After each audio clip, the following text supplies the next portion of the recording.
EVM पर Elon Musk की एक स्टेटमेंट निकल करके सामने आई है और एलोन मस्क की जैसे ही स्टेटमेंट निकल करके सामने आई, दुनिया भर में एक बार फिर से ईवीएम को लेकर के सवाल खड़े हो गए कि क्या वाकई ईवीएम की बजाय अब बैलेट पेपर पर वोट आने का वक्त आ गया है। बड़ा सवाल ये, और इस पर बहुत डिटेल में मैं आपके सामने कुछ चीजें रखने वाला हूं, लेकिन पहले एलोन मस्क के बयान को समझ लेते हैं। एलोन मस्क एक मंच पर थे जिसमें वो प्रचार कर रहे थे डोनाल्ड ट्रंप के लिए, और एलोन मस्क ने कहा कि ईवीएम के अंदर प्रोग्राम किया जाता है। प्रोग्राम क्या होता है ईवीएम के अंदर?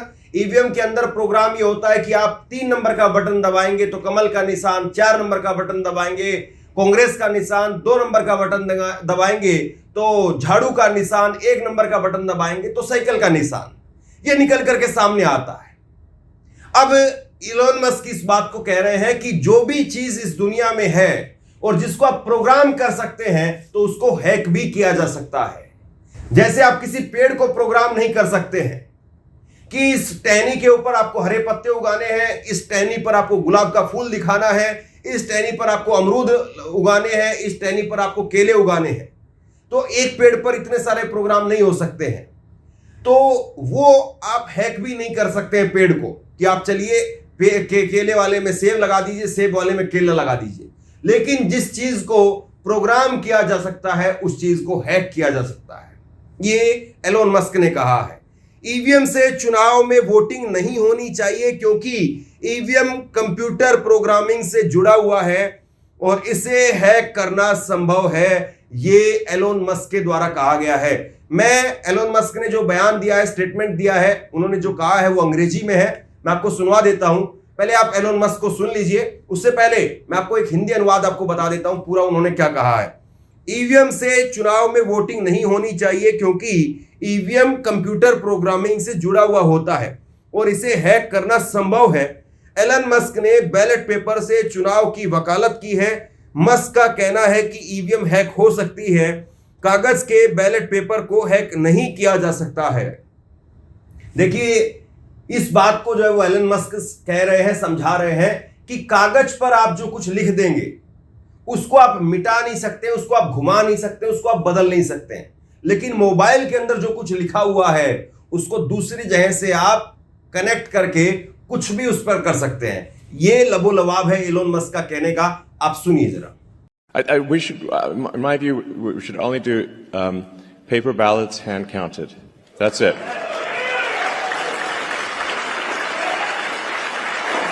I mean, I'm a technologist. I know a lot about computers, and I'm like, the last thing I would do is trust a computer program, because it's just too easy to hack. It's too easy to add just one line, and it's really difficult to hack paper ballots. So, in-person voting with proof of with ID, which by the way, every country has. I mean, like almost every country that has democratic elections requires in-person voting with voter ID. This is weird. It's super weird to not have that. I think that's the only way to effectively address fraud. अब आप एक बात बताइए कि Elon Musk जो है वो इस बात में दावे के साथ में कह रहे हैं कि दुनिया में कोई भी चीज जो प्रोग्राम हो सकती है वो हैक भी हो सकती है। कोई भी वो चीज जिसके अंदर प्रोग्राम आप डाल सकते हैं तो उसको आप हैक भी कर सकते हैं, और इसके ढेरों ऐसे उदाहरण हमारे सामने हैं। नरेंद्र मोदी का ट्विटर हैंडल हैक कर दिया गया, कभी अमेरिका के प्रेसिडेंट का हैंडल हैक कर दिया जाता है, कभी जो है वो हैक करके आपने देखा होगा रेलवे स्टेशन पर कोई खबर आती है कि स्क्रीन को हैक कर दिया गया और स्क्रीन को हैक करके वहां पर अश्लील जो है वो सीडी चला दी गई। तो बहुत सारी दुनिया के अंदर हैक करके बड़े बड़े प्रोग्राम हुए हैं। कई सारे कंप्यूटर, कई हजारों लाखों करोड़ों की संख्या में कंप्यूटर वो एक वायरस के जरिए खराब हैक करके वो खत्म कर दिए जाते हैं। तो आप बताइए, ईवीएम में क्या इतना सा करना कि साइकिल का बटन दबाएं तो फूल पर जाए या फूल का बटन दबाएं तो हाथ पर जाए, इतना सा प्रोग्राम करने के अंदर कोई बहुत बड़ी प्रोग्राम करने की आवश्यकता है क्या? कोई बहुत बड़े हैक की आवश्यकता है क्या? ये जो है वो दुनिया भर के जो एक्सपर्ट हैं वो इस बात को कह रहे हैं। एलोन मस्क जो है वो उनकी बात को क्यों सुना जाए? एलोन मस्क जो है उनकी बात कैसे कोई ये कह सकता है कि उनकी बात जरूरी है या वो बात कह रहे हो सही है? तो इस बात को जरा समझिए। दो तस्वीर मैं आपको दिखाता हूं, फिर समझ में आएगा आपको। आपकी स्क्रीन पर एक छोटी सी वीडियो आप देखिए। इस वीडियो के अंदर आपको दिखाई दे रहा होगा कि स्क्रीन पर एक तरफ जो है रॉकेट जाता हुआ दिखाई दे रहा है और दूसरी तरफ रॉकेट का जो प्रोपेलर है वो वापस आकर के उसी स्थान पर फिट हो रहा है। आज तक दुनिया के अंदर ऐसा काम नहीं किया गया था। हम बचपन से देखते आए हैं कि कोई भी नासा से कोई रॉकेट लॉन्च होता है या फिर भारत में या दुनिया के किसी और मुल्क में कोई भी मुल्क जो रॉकेट लॉन्च करता है तो उसका जो मलबा होता है कहीं और दूसरी जगह पर गिरता है।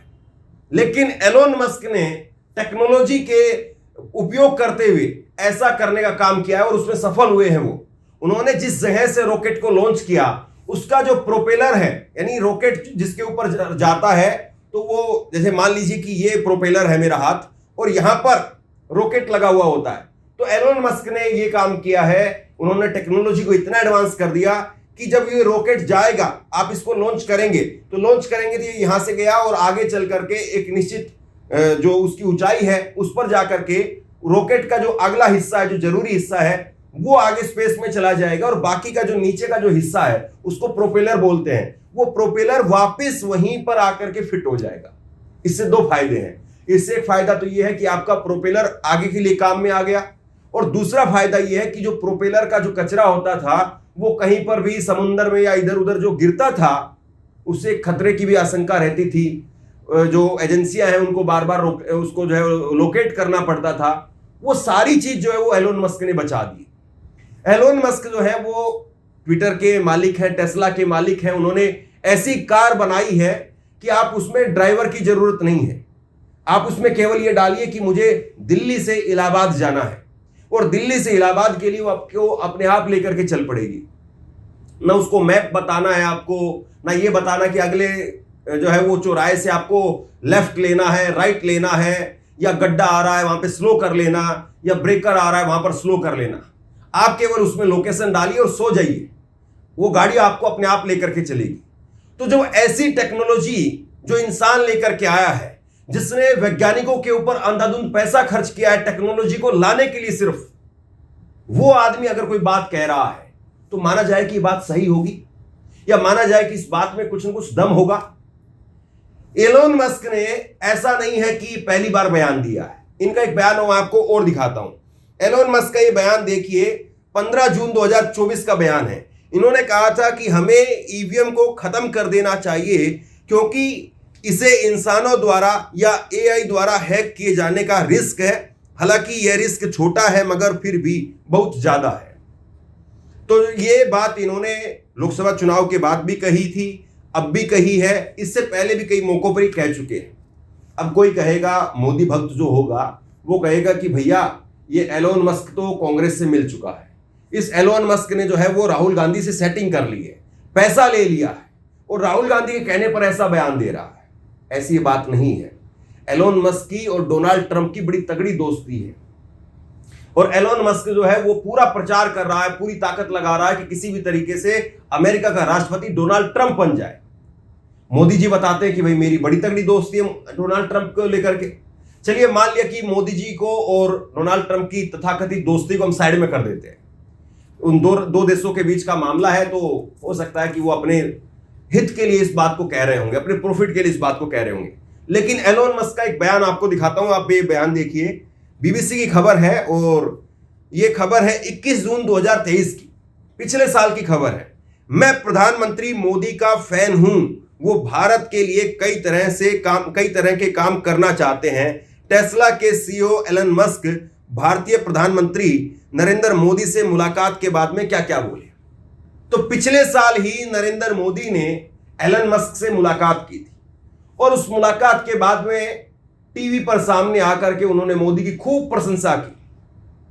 और आप बताइए कि एलोन मस्क तब सही थे या अब सही है, तब गलत थे या अब गलत है।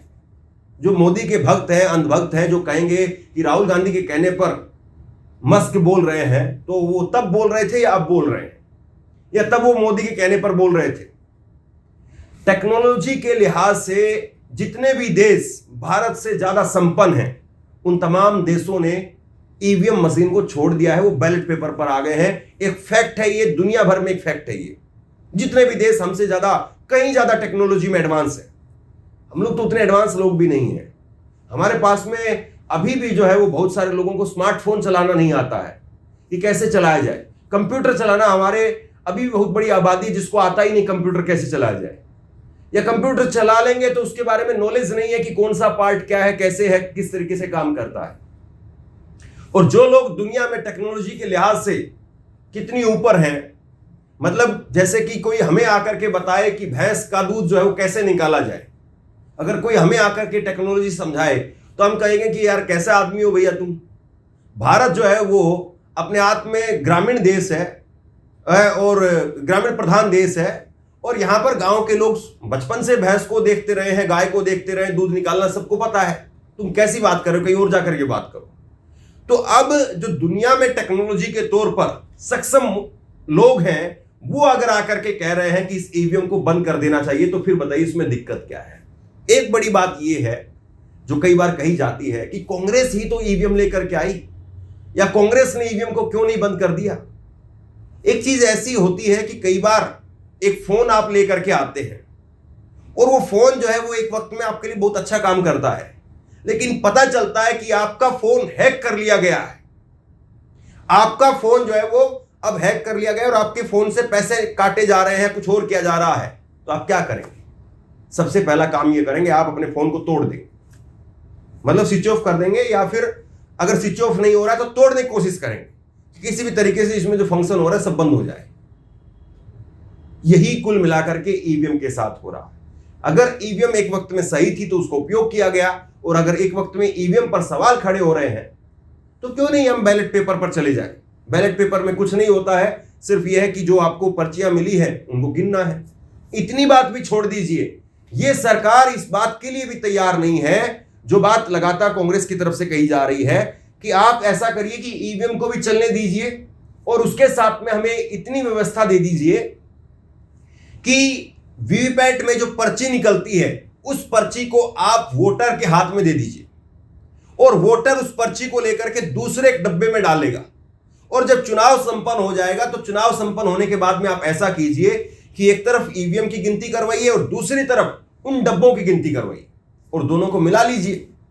पता चल जाएगा कि डब्बे में ज्यादा पर्चियां आ गई हैं या उसमें ज्यादा पर्ची आ गई है। अभी ये होता है कि वीवीपैट के अंदर एक पर्ची आपको दिखती है, आपने हाथ का बटन दबाया, हाथ की पर्ची निकल करके आई और पर्ची कट करके वहीं गिर गई। संशय ये है, डाउट ये है, शक ये है कि पर्ची कई बार गिरती है, कई बार नहीं गिरती है। पहले उसको शीशे को लेकर के बहुत सारा विवाद था, फिर उसके बल्ब हमेशा नहीं जलता रहता है या बल्ब कुछ समय के लिए जलता है। अब वो पर्ची क्यों नहीं दे दी जाए? कम से कम इतना काम तो हो ही सकता है कि पर्ची वोटर के हाथ में आप दे दीजिए, वोटर उसको एक बॉक्स में डाल देगा, डब्बे में डाल देगा, डब्बा भी सील हो जाएगा, ईवीएम भी सील हो जाएगी, और जिस दिन गिनती होगी उस दिन दोनों चीजों को, सील को तोड़ करके गिना जाएगा, ईवीएम में कितने वोट हैं, डब्बे में कितने वोट हैं। लेकिन सरकार ये भी नहीं कर रही है। तो सवाल फिर उठते हैं कि आखिरकार दाल में कुछ काला है या पूरी की पूरी दाल काली है। बहरहाल आप बताइए, एलोन मस्क ने जो दावा किया है उसको आप किस तरीके से देखते हैं? नीचे कमेंट बॉक्स में लिख करके जरूर बताइए। इस वीडियो को शेयर कीजिए और इसी तरह की तमाम खबरों के लिए ऑनलाइन न्यूज इंडिया को सब्सक्राइब कीजिए। आपका बहुत बहुत धन्यवाद।